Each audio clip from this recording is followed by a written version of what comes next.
మహేంద్ర అయితే లగేజ్ని మొత్తం సర్దేస్తాడు. అది చూసి వసుధార అయితే ఇలా అంటూ ఉంటుంది, ఏంటి మామయ్య మొత్తం లగేజ్ సర్దేశారు, ఎక్కడికి బయలుదేరారు అని చెప్పి అడుగుతుంది. అమ్మ నువ్వు కూడా నీ లగేజ్ని సర్దేసుకో, మనం ఇక్కడ ఉండకూడదు, ఇక్కడి నుండి వెళ్ళిపోదాం, త్వరగా లేమ్మా అని చెప్పి మహేంద్ర అంటూ ఉంటాడు. ఆ మాటలకు వసుధార అయితే ఒక్కసారిగా షాక్ అవుతుంది. ఏంటి మామయ్య ఏం మాట్లాడుతున్నారో, మనం ఇక్కడి నుండి వదిలి వెళ్ళిపోవడం ఏంటి అని చెప్పి అంటుంది.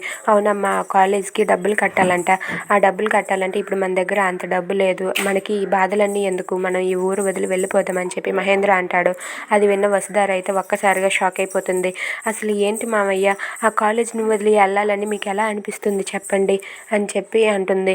అవును వసుధార, నాకైతే మాత్రం మనసు రాలేదు, కానీ తప్పదు, ఏం చేస్తామమ్మా, నీ లగేజ్ని నువ్వు త్వరగా సర్దుకో అని చెప్పి అంటాడు. ఆ మాటలకు వసుధార, లేదు మామయ్య, నేనైతే మాత్రం ఆ కాలేజ్ని వదిలి రాలేను, నేనే ఏదో ఒకటి చేస్తాను, కొంచెం ఓపిక పట్టండి అని చెప్పి అంటూ ఉంటుంది. Thanks for watching friends, please subscribe our channel. Thank you.